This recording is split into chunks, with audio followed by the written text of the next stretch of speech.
So most of you that are here, I think, know about me and my work. Majority of you, I know a lot of you keep coming up to me and talking to me, so I think a lot of you do know my work. But I'm going to have to go back over some of it because before we get into the Nostradamus. I haven't lectured on the Nostradamus for quite a while because I've gone into other things. I've gone into the convoluted universe, you know, the shifting of the earth and the raising of the consciousness into the new earth. That's been my main focus. So I've gotten away from the Nostradamus material. And we were thinking about it. We said, you know, there's a lot of people that probably haven't even heard that about those books and the lectures I did on that. So we said, okay, I'll do that for this one and kind of review all of that. But some of you have probably read the books because they've been out for 20 years. That's a long time, and there's hundreds of thousands of copies have been sold all over the world, and they're in 20 different languages. So they've been covering a lot of territory. So the majority of you have probably already read them, but then other people said they don't even know who Nostradamus is. But the first thing I want to do, though, is go into a little of my background. You know, people are always asking me, how did you get started in all of this? I said, that's a long story. And I usually tell them it was in the first book that I ever wrote was the story of how it all happened. The first book I ever wrote was called 5 Lives Remembered. That book has never been published. And the reason why was because it was before its time. And it was a story of how I started out 40 years ago in the 1960s. And it was me and my husband, and we were in the very beginning of hypnosis. That's why when I give my classes and everything, I tell people I've been at this for 40 years. I know every phase of hypnosis there is because I've done it. But I've seen how it can be, how it has changed and how everything has evolved. And that's how I developed my own technique, because I saw what was not needed and I was going to try something new. And that's how I have gotten to what I'm doing now, is by trying and experimenting. But back 40 years ago was my husband and I were working on this. And he had just come back from Vietnam. And we were stationed down in Texas on a Navy base. He was 21 years in the Navy. So we were stationed down there. And in those days, it was all stop smoking, lose weight. That's the only thing hypnosis was used for. He would never have done anything like what I do now. It was unheard of. The only book out at that time dealing with this was The Search for Bridie Murphy. You remember that? That's a book today that wouldn't even be published. It's too simple, too ordinary. I get hundreds and hundreds of those sessions all the time, and I put them in a box. They would never get published because they were too ordinary. That was a book before its time. It started people thinking about reincarnation and past lives, but it was the first one. It was all that was out. There were no books out to tell a hypnotist how to conduct a session like that, because it just didn't happen. And all we were involved with was just the habits. Well, on the Navy base that we were stationed on, there was a doctor there. He asked my husband and I if we would help this one patient. She was very obese and having kidney problems from overeating. He called it nervous eating. He said, can you at least do the hypnosis on her just to get her to relax? That's all he thought. Maybe that would help, just to get her to relax. And the reason I'm telling all of this is because, maybe I should better tell that first. This book is now going to be published. It's a long time coming. It was supposed to be here for the conference, but it's still at the printers. And we do have order blanks for it. But we feel it's time. I just thought it was too old-fashioned, passé. But people are always saying, how did you get started? Well, anyway, we were working with the woman just to get her to relax, not knowing anything had happened. And she suddenly goes into a past life, where she's in the 1920s and in the roaring 20s in Chicago. with the gangsters. And it's like, you know, what's going on here? Because, you know, this had never happened before. We'd never read about anything like this happening. Didn't know it was even possible. So it's a story of how, not knowing what we were doing, and we was using the portable tape recorder of the day, reel to reel, those big ones, you remember that? It was portable. I got it out the other day to get a picture of it for the book, and you can hardly lift it. It's the portable ones of the day. That's what we were recording things on. But not knowing what we were doing and what was right, what was wrong, because there were no rules out there. But we had such a curiosity. That's always been my trademark in my work, is my curiosity. I always wanted to know more and know things. Otherwise, we might have got scared, just said, well, I don't know what this is, but it doesn't make any sense. So anyway, she went back into the lifetime where she was in the roaring 20s. And so we thought it was interesting.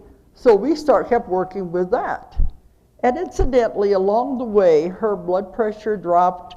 She began losing weight. Her kidneys did come back to normal. But that was a kind of a byproduct then. But as we began doing this, we did it every week. She began going back through one lifetime after another. No guidelines, nothing to tell us what to do. We just kept asking questions. So she went back through 5 different lifetimes to when she was created by God. And that's why we called the book 5 Lives Remembered. And we just thought it was fascinating. And the people on the base knew what we were doing, and they'd come over to the house to listen to the latest chapter. And we didn't tell anyone who the woman was. We were trying to protect her identity, because on a Navy base, it's like a small town. And we didn't let anyone know who she was, but they were so exciting because nobody was thinking like this. You got to remember the words reincarnation, new age, hypnosis, past life regression, those words hadn't even been coined yet. They were not even invented. We were way ahead of our times. The only ones who would have been into that would have been religious people. But nobody at that time knew anything about it. There were no New Age stores. They hadn't even come along. There were no books on reincarnation, no books on past life regression. So it's what I mean. This was totally new, and the people who came to hear it, it was blowing everybody away. They had to start changing their belief system and making them think in a new direction. But this is amazing. Now I know she was a somnambulist. And that's where I work now, in the somnambulistic level. The somnambulistic level is the deepest possible level of trance. When they go into that level, they don't remember anything. They become the other personality totally. And I love working like that, because to me it's time travel. You go back into a past life and they become the other person. They don't remember anything dealing with this life at all. If you were to bring up something that occurred in this life, they don't even know what you're talking about. And if you read my Jesus books, you know what I mean. I call it time travel, and to me it is so exciting to be able to do that. But can you imagine the first time it ever happens to you, out of the blue? She's a somnambulist, and here she's this sexy flapper in the 1920s. And we're sitting there, you know, what's going on here? And then one of her lives, she was in the Civil War, a Southern belle on a plantation. I mean, this was all very exciting. So people would come over and they'd listen to this. And we spent months working on this. And we started experimenting. Well, we can do this. What else can we do? Then we even went into the future just to see what we were going to be doing. The curiosity is out there, why not? And we even started exploring events. And one of them, we had her go to the Kennedy Assassination, which in those days it only happened a few years before, and tell us what was happening at that time. She saw it, everything that happened, and she reported it being he was killed with a crossfire. And here we're sitting there, what? Because that was not what the Warren Commission had said at that time, with the conclusions they'd come to. So we were experimenting and doing all kinds of things nobody'd ever heard of. And then it was just like, well, what can we do next? Because it was so exciting. Now, the book is all about all of these things we went through. The amazing thing is, everything we found in that life has not been discredited now. We had walk-ins before the term was even formed. You know, Ruth Montgomery didn't come up with the term walk-ins until the 1970s. In NASA's fooling around and experiment, we had walk-ins. So you imagine what this is like if you've never heard of it before. So anyhow, this went on for several months, and it was exciting. Then it all came to an abrupt, crashing, terrorizing halt, because my husband was on his way to the base one night and he was almost killed. He was hit by a drunk driver, and he had a Volkswagen bus and nothing in front of you, a head-on collision on the way to the base, and he was ground into the metal. His body was completely crushed. And the doctors, at that time, they had the helicopters there. They didn't have the jaws of life. They were going to amputate his legs to get him out of the car. It was a really horrible experience. And they got him out. The only way his life was saved was because the car in back of him, there was a corpsman that had just returned from Vietnam. And he knew how to handle trauma, and he was able to get to him. But he lost all the blood in his body. His body was completely crushed.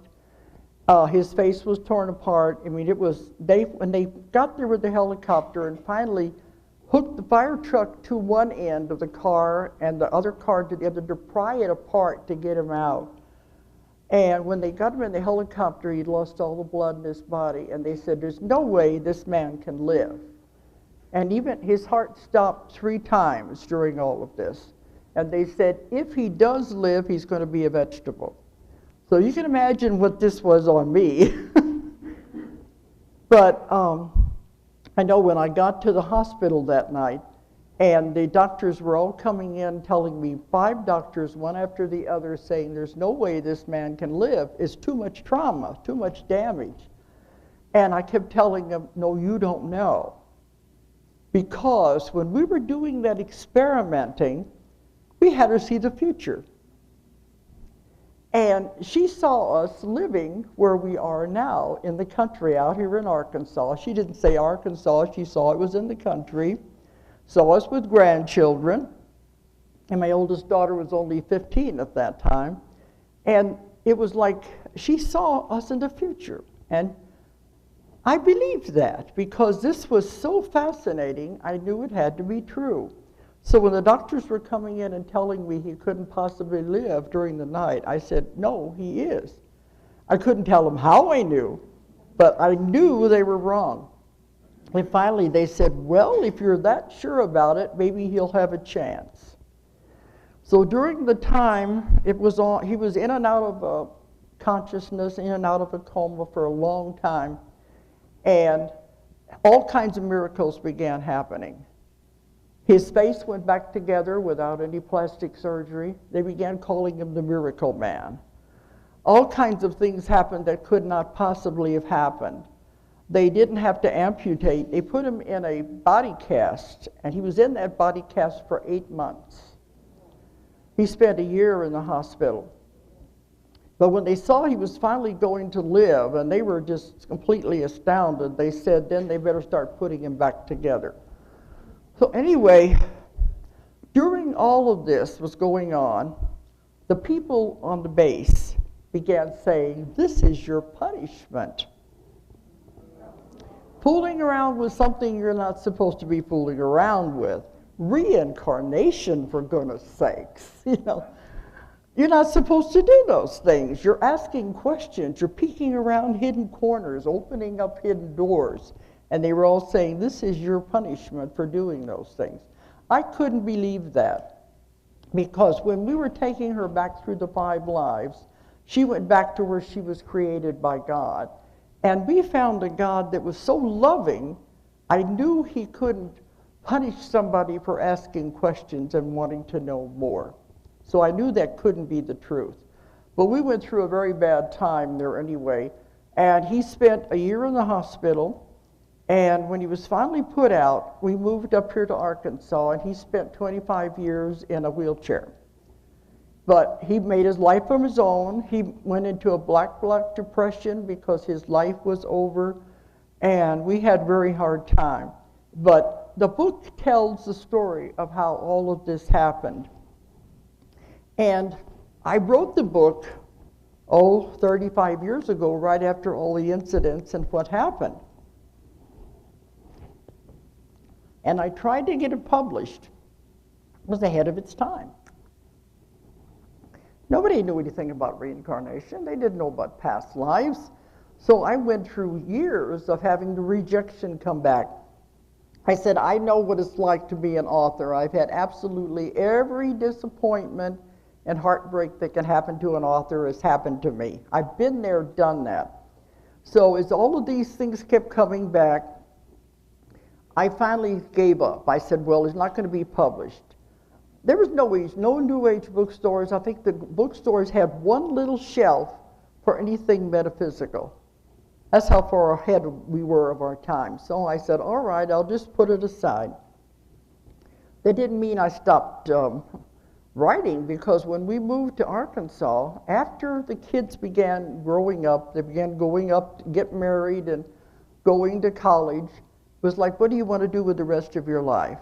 I wanted to get back into that because that was so fascinating, to be able to go in time and relive all of these things that were happening. So I knew there had to be other ways of doing the hypnosis, because in the ways we were doing it in those days, it was the old-fashioned way. Watch the shiny object and all of that, you know, and the testing and the long drawn-out inductions. And I knew there had to be easier ways. So I began to study the other methods, and then I found that the new methods were done with visualization and imagery. So that was what I began doing, and I wanted to do the past life regressions. And people were coming to me here in the hills of Arkansas. Over at Huntsville, there's only 2,000 people. But they were coming, and I began doing the past lives. And immediately, I was having somnambulists, which are the deepest trance subjects. They became the other people. The first ones that came to me were the Jesus material. Now, the odds on this stuff is happening is really very slim. But that's why I said I didn't stop writing. I put the other book aside. I began doing this kind of research, gathering material, and I started writing other books. Now, the other books have all been printed over the years. The Jesus material, the Nostradamus material, all my books on UFOs, on life after death. I've got 15 books out now that I've done. And every time I get a lecture, they say, well, why don't you print that book about how it started? I said, oh, it's too old now. It's too passé. I've come so far. I've done so much since then that it doesn't seem right to come out with it now. So I kept putting it off. Well, it was only, she kept telling me, my daughter kept saying, you know, you really need to publish that book. And I said, oh, I don't know, it's too old now. So it was a few months ago, I'm doing some remodeling in my house, and I was in my office, and I started cleaning out all these old filing cabinets. There I came across the original manuscript, and I'm holding it there, and it's like it's talking to me, saying, I think it's time. So after 40 years, so I gave it to my daughter, and I said, here, you read it. You tell me what you think. Is it passé, you know, is it too old? Because I have come a long way since then. You know, the metaphysical stuff I'm into now, I'm learning more and more and more stuff. So she went and read it, and she cried most of the way through it. But She told me, she said, Mom, this book has to be published. You said it's a bridge book, didn't you? That, will you tell them what you said? Okay. Okay, go ahead. Well, she said it was a bridge book because there are a lot of people out there now who don't know the basics. That's one thing. But also, it's to show how far you can come. She was thinking it needed to be required reading in my classes now to show what you can do and not even having a clue what you were doing and what you could accomplish with it. And it's like a time capsule, also, she said, because it is the 60s and the way things were in those days, the belief system, all of it. Well, anyway, she said, it's got to come out. So then I took it and read it, and I said, well, you know, it is a good book, and there are people out there who were just beginning and just starting these things. So the only thing I had to do was write an introduction explaining why it was so long coming. And then we sent it to the printers. And we were hoping to have it here in time for this, but it'll be a few days before it gets out. Okay, Monday we'll be out of here by that time. Anyway, we do have order blanks on it, and some people say they want everything I've written anyway.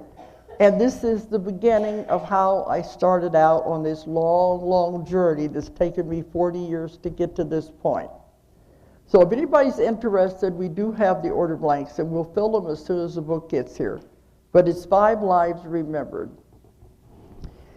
So then I won't have any excuses anymore then, but you know, I'm still writing more books. There's still more coming. Okay, but, well, anyway. But anyway, it shows nothing is ever easy. You know, if you start on a path, you better make sure that's what you want to do. That's why I didn't find my first publisher for 9 years. Took me 9 years to find the first publisher. I call that my testing time. They were testing me. Like, okay, you can back out if you want. You got a chance, you can back out.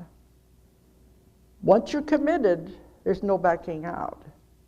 And that's what it was like until finally I said, okay, I'm going to do this. I want to do this. And the minute I made that commitment, everything began to happen. And I found my first publisher right after that. I just sat one night, I said, okay, it's yours, you do whatever you want to do with it. I'm tired of sending it out and having it come back and rejections. But the minute I made that commitment and said, I'm going to do this, then everything began happening. So there's no way out now. But the first books came out in 1989. The first ones to be published were the Nostradamus material. They weren't the first ones I wrote, but they were the first ones to come out. So I'm going to tell you about the Nostradamus material anyway, because by that time I had already written the Jesus books. I think I'd written Keepers of the Garden and Between Death and Life. And then I got involved in the Nostradamus material at the same time that I became a UFO investigator, because I've been doing that for 20 years, working on UFO cases and ETs. So now I'm into all of it. I ended up writing 4 books about the UFOs, but the Nostradamus material happened at the same time I was working on the beginning of the UFO investigations. Well, by this time, I don't think anything could surprise me. We had all these years of working on this. But the Nostradamus material was very strange. I didn't go looking for it. I don't think anybody could. But I had a woman, just wanted to go into some past lives. She didn't really know anything about metaphysics. I call her an ordinary woman because she had 10 children. One of them was deaf and mute, and she had never finished high school. She dropped out of high school to take care of this large family. She had 2 jobs. So it's not the kind of person you would think had time to sit down and say, well, let's think of a hoax to fool the world. And that's what I have been accused of. I've been accused of everything you can think of. But they say, oh, you're a really good fiction writer. I couldn't begin to make up these things I write about. But this was a woman who had no idea what was going on. I had a past life with her. She goes back to a past life where she was a student of Nostradamus in the 1500s in France. She didn't even know later who Nostradamus was. She couldn't even pronounce his name. I knew who he was, but I'd never studied the prophecies. Now they're saying I'm the world's foremost expert on the Nostradamus prophecies. But when I started out, I didn't know anything more than anybody in this room. But, you know, you probably know who he is. Sometimes I get people who don't know who he is. He was the most famous psychic that ever lived, and he lived in the 1500s in France, and he wrote almost 1,000 quatrains. And the quatrains are 4-line poems, but that also they're 4-line puzzles in the case of Nostradamus. A prophecy or a puzzle, and he wrote them in the most amazing language. People have been studying them for over 400 years trying to figure out what they mean. When I started lecturing on this, I had one man that told me he'd spent 4 years on one of the prophecies trying to figure it out. Because Nostradamus used anagrams, he used symbolism, he used many other languages, he used made-up words. And so they're very difficult to understand, and there's almost 1,000 of them. And this is the first time all of them have ever been interpreted. There's books out there that tell you what the words mean and the cities and things, but they don't tell you what the prophecy means. But I didn't know any of this when I started out with this. So the woman goes back to where she is a student of Nostradamus in France, and I was thinking, well, maybe she could tell me something about this great man, and maybe it'd make an interesting chapter in a book of miscellaneous regressions down the road. That book of miscellaneous regressions turned into a 3-volume set. But she began telling me about Nostradamus, so she was a student. And at that time, I didn't know that he had students, but they were studying with him in secret, because at that time, they would have been killed. He would have been killed if he knew what he was predicting the future. He said he would have either been killed or he would have had his land taken away and put in prison. So it was a dangerous time to live. So he had students coming to his house, and they were pretending to be studying medicine with him, because Nostradamus was a very famous physician. He would have been remembered as a doctor if even people had forgot all about the prophecies. But he said he was teaching them medicine. Actually, he was teaching them metaphysics and teaching them to see the future the same way that he did. So that was what they were teaching. So this young man, the woman who was the student in the past life, was one that was studying with him. So as we were talking about him, that's when everything got very strange. Because all of a sudden, as she's talking to him, she said, "He wants to speak to you." I said, "What? What are you talking about?" "He wants to speak to you." And apparently he knew what his student was doing. And so, you know, I didn't know what was going to happen. What she did, she put her hand up to keep me quiet, and she would listen to what he was saying. Then she would repeat to me what he was saying, like she was in the middle. So it's not really channeling. She was back and forth answering the questions. And she would repeat it back and forth. He's saying this, and he's telling you this. And he said he's been looking for a link to the future, because he could see that his prophecies were not being correctly interpreted, and the time is coming when they're going to come true. And he was very worried that we were not going to get the information in time. So he said, "I have an assignment for you." Yeah, I mean, I was in there, what? He said, I see there's a book in your time that has my prophecies in them. They've come down to your time. I want you to get that book, and I want you to read them to me one by one, and I will tell you what they mean, what the prophecy means, what time period it belongs to. And he said I was supposed to write it and get it into our language of our time so the people could be warmed in time. And I was thinking, oh, gee, thanks. Because who would have thought something like that? Anyway, when the woman woke up, because when they're in this level, they don't remember anything. The woman woke up, and I told her what had just happened and what she was supposed to do. She was so frightened, she moved to Alaska.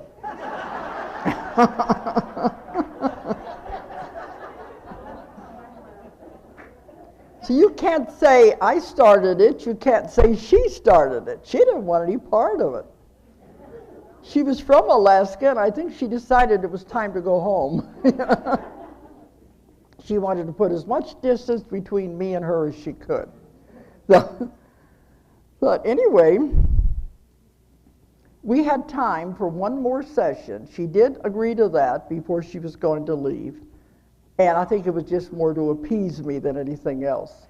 So we had it in her house, and they had been moving the furniture. There were packing boxes all over the place, and they were going to have a going-away dinner for her. She said, I got 1 hour, and that's all I can do. It's just to make me feel better.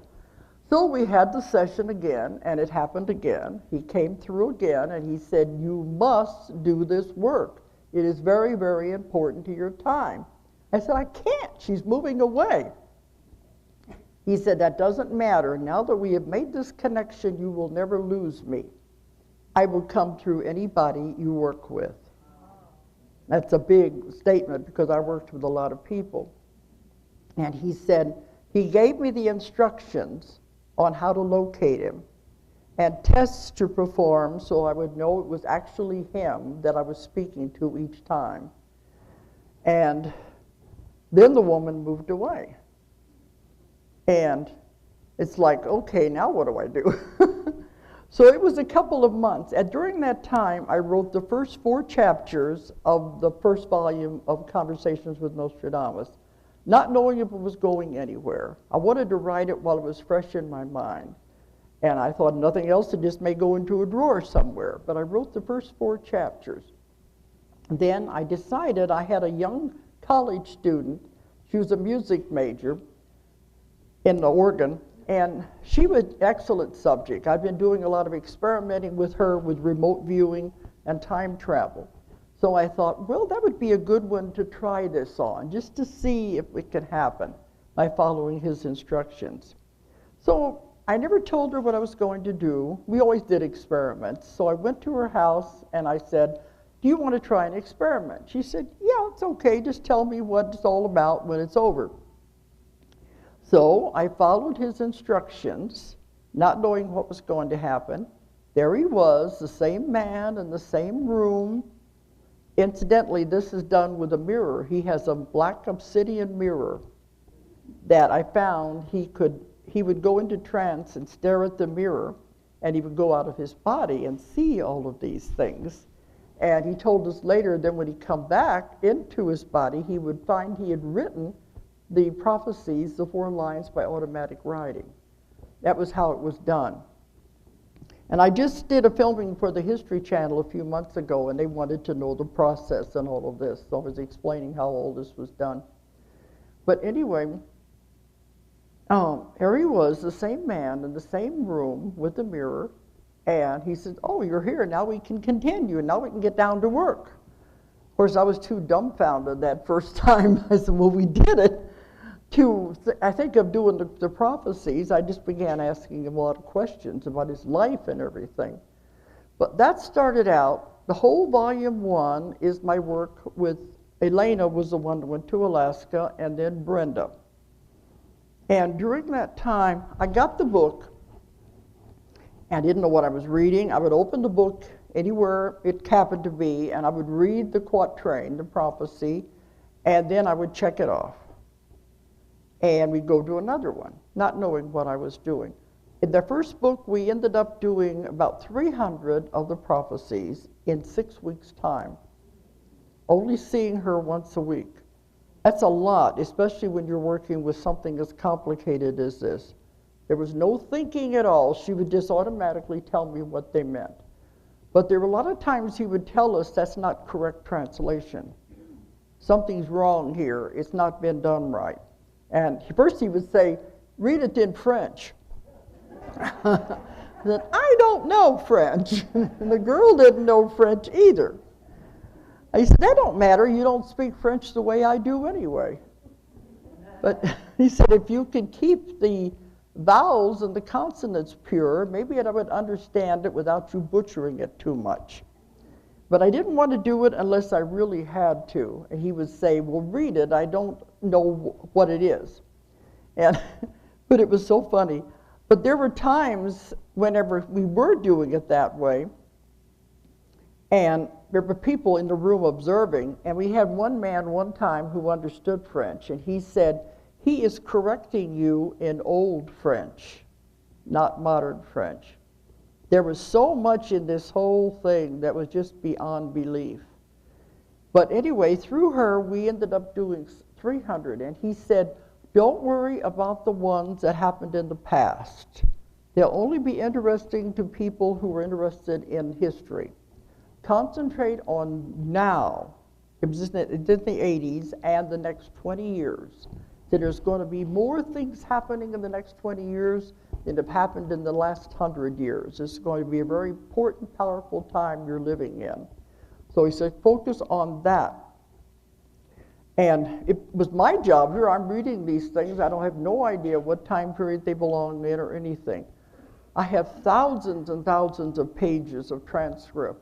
You imagine, this was not just this one. It gets more complicated. But I had to transcribe all of that. I had to put it in some kind of order, some kind of chronological order. Now, he said many times, it's very difficult to put a time, a date on anything. You know, any psychic, it's very difficult for any of them to put a date on something. Because how do they know? He said the only way he could tell a date was if he could see a part of the sky and he could make out constellations. Then he might have an idea of some kind of a time frame. Otherwise, everything looked futuristic to him. He has no way of knowing it's all way ahead of his time. So there was no way to really date anything. And he said it doesn't matter because he explained there are nexus points. And a nexus point is an event or a personality that must happen. That is central. But from that nexus point, time branches out in many probabilities and possibilities. So we said the future is never set in stone.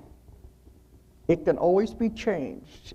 It's malleable. This is why it's very hard to tell the future, especially imagine 400 years ahead of his time, because there's too many things that can happen that can change the event that he saw.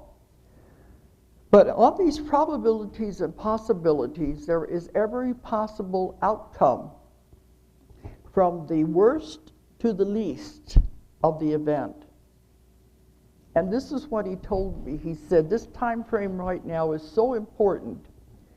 He said, if I tell you the most horrible things man can do to himself, will you do something to correct it? That's what he wanted us to know. People say he's doom and gloom.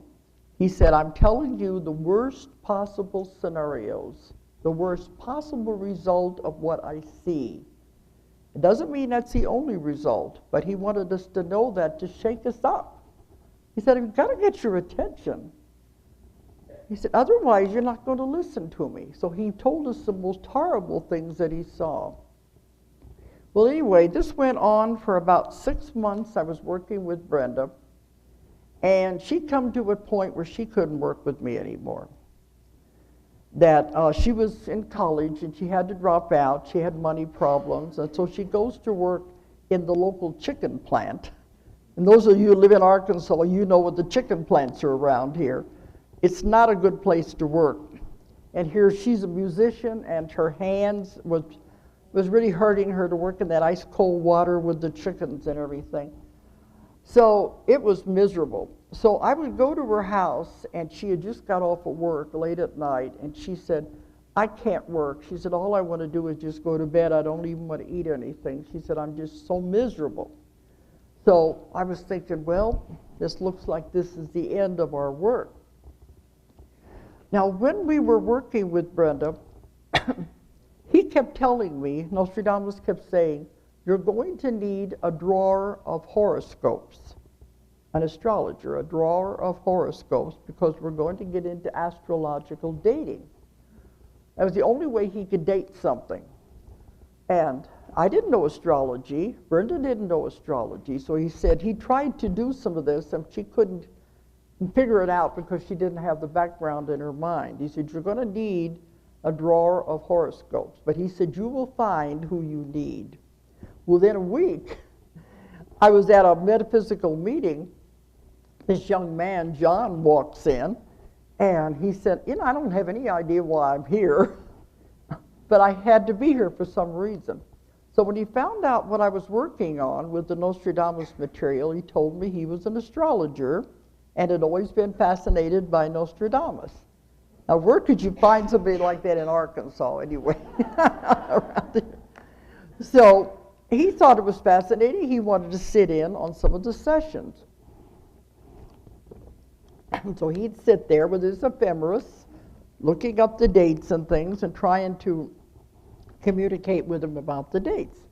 Well, anyway, when Brenda said she couldn't work anymore, I go to John and I tell him, this looks like to me this is the end of our story. We can't go any further. She can't work. And I said, I'm not going to force anybody to work. I don't work that way. But I said, looks like it's the end of it. And he said, why don't you put me under and see if I can contact him and I can communicate as one astrologer to another. And I said, oh yeah, I've done the impossible 3 times. You want me to do it again? And he said, yeah, why not? And I said, can't you just hear the skeptics? He said, I don't care what they say. He said, I want to finish this because we have been getting into the information on the Antichrist. We were getting dates on the shift of the world. We were getting into some very important things. He said, I must finish this. I didn't know at that time he was getting ready to move to Florida. People were always moving in and out of this whole project. So when I said, well, I can try it, but I don't know what's going to happen. So I put him under. He goes and finds Nostradamus, the same room. With him, he went through the mirror. And it was in the room with Nostradamus, walking around with him as a spirit form. And Nostradamus would pull charts off of the shelves and lay them out for him to look at, and he would explain astrological dating. In return, John taught him about Neptune and planets in Uranus that he didn't have in his time. He thought it was very strange. That's when I found out a lot of the things that he did in his day. He had medical things that he did that were way ahead of his time. He got them from observing our time. Everybody said, well, he's a miracle man. How can he come up with all these cures and things? He observed our time, and that's how he found out these things. So this is why it's so fascinating to be with him and hear the 2 time cultures and everything. And he didn't like women. He was definitely a male chauvinist. But in his day, women weren't educated. They weren't worth anything. He said the only thing they're worth for is fetch this, fetch that, and have children, because they weren't educated. He said the only woman he ever met that was worth even talking to was Catherine de Medici, the Queen of France. And he said she should have been born a man because she was intelligent. So he was a little upset by the time we got into the 2nd volume and he found out I was a woman.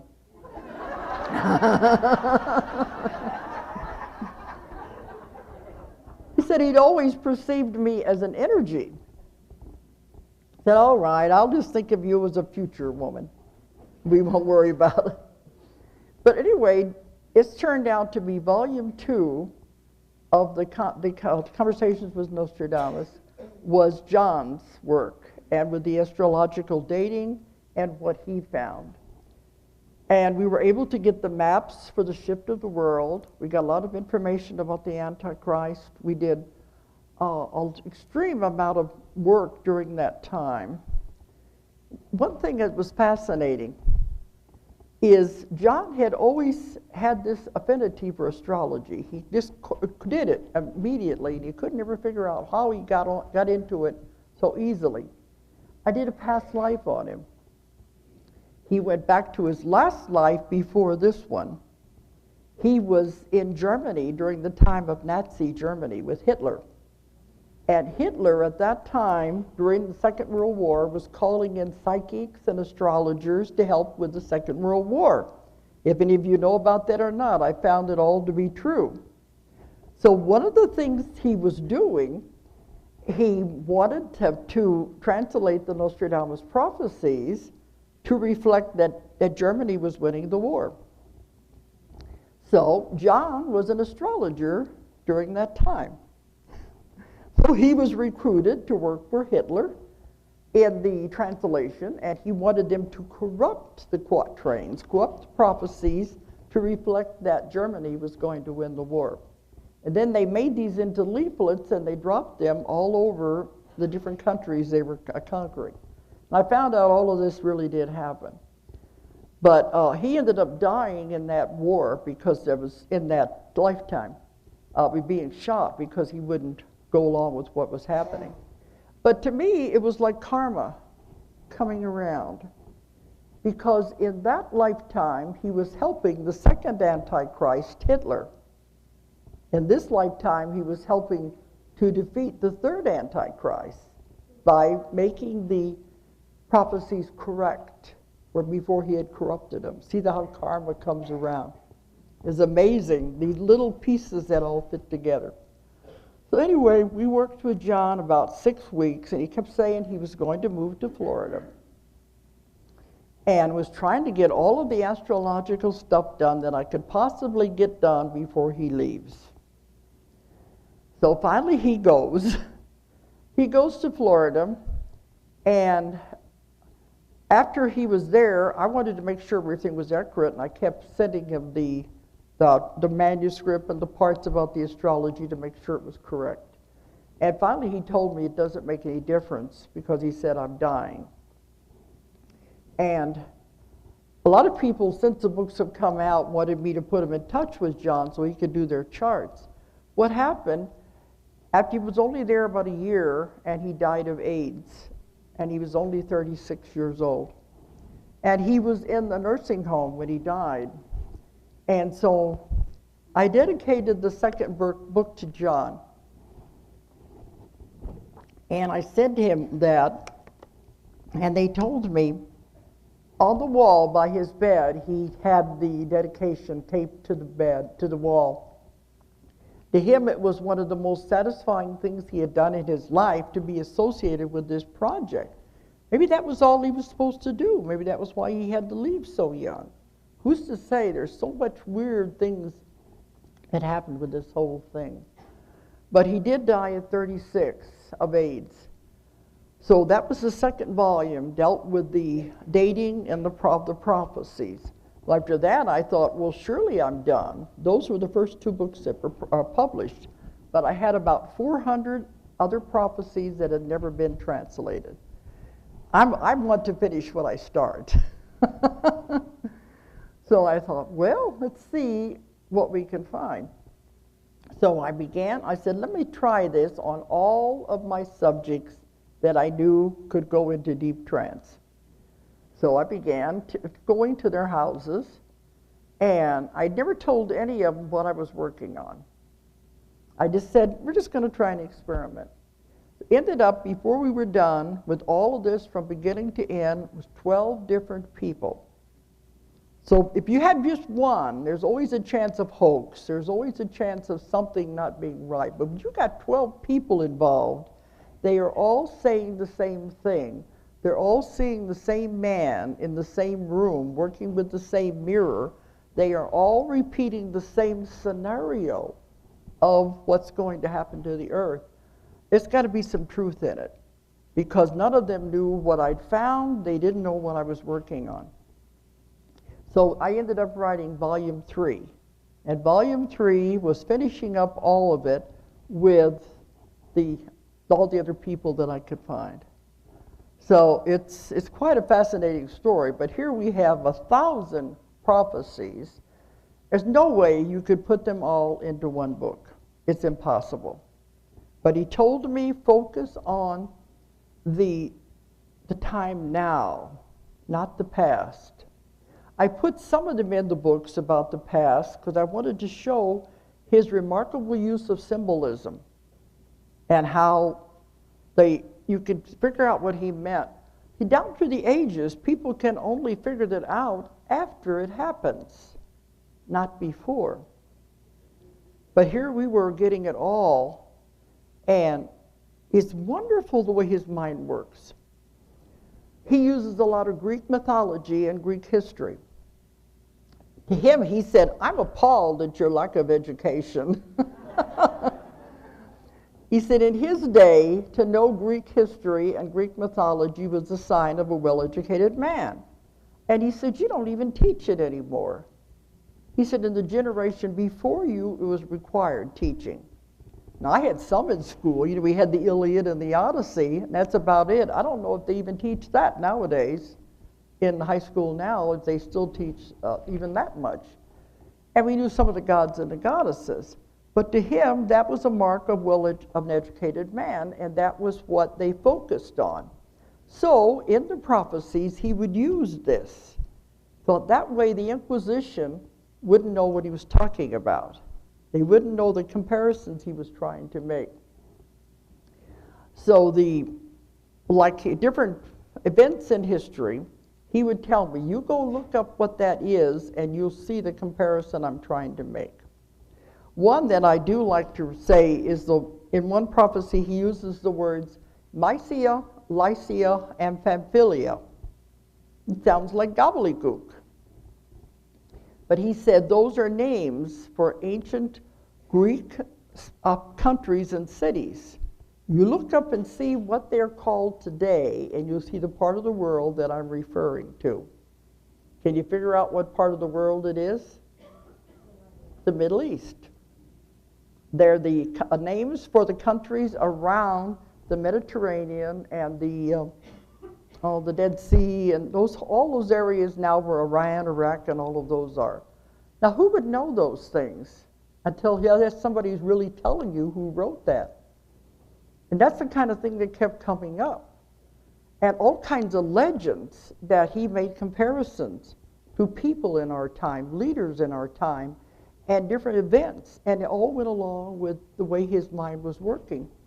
When he would mention Hermes, our Mercury, the gods, he was referring to communication. Anything dealing with communication. When he would talk about Vulcan, the god, he was referring to war, because the fires had to be that hot to make weapons. And the Vestal Virgins were talking about the atomic bomb, because they were the virgins who tended the eternal fire. See how his mind is very complex. That's why nobody in 400 years could figure out what he was saying, because they couldn't understand the way his mind worked in that time period. And even when I was on the filming for the History Channel, they said, we don't understand his use of anagrams because it didn't follow the rules. I said, that's because you don't know how he was writing. In his time period in France, anagrams was a big pastime. And they loved making them as complicated as they could. So they changed the rules that are normally done with anagrams. And that's what he had in the puzzles. And that's what I told him when we did the filming. I said, he's not using the rules we use nowadays. But isn't this fascinating? You see my curiosity where all this was going. So anyway, through all of these people, we finally got the whole story of the scenario of what was going to happen to the earth. Now, many of these prophecies have come true. The books came out in 1989. They've been reprinted, oh, I don't know, 10, 20 times anyway. There's had to be hundreds of thousands of copies they've been reprinted. What I'm working on now, I'm thinking of trying to condense them down into one volume. That's going to be a big job. They've been working on it. What do you pick out to throw away? Even when I was writing volume 3, and I'd say, well, should I leave this in or not? I decided to take it out, and here it would come true. So it's hard to pick what to choose. So it ended up that I thought, well, let's condense it down. A lot of the things have come true. But I'm seeing a strange trend here happening, because he did say the worst possible scenarios. According to his scenarios, by the end of the 1990s and beginning of the 2000s, we should have been in a full-fledged war in the Middle East with the Antichrist, and it would have been the worst thing that could possibly ever happen to the world. Well, what he told me to do, he said my job was to get the books published and to go and lecture all over the world. Said you've got to tell people how they can use their minds to keep these things from happening. Said you don't know the power of your own mind.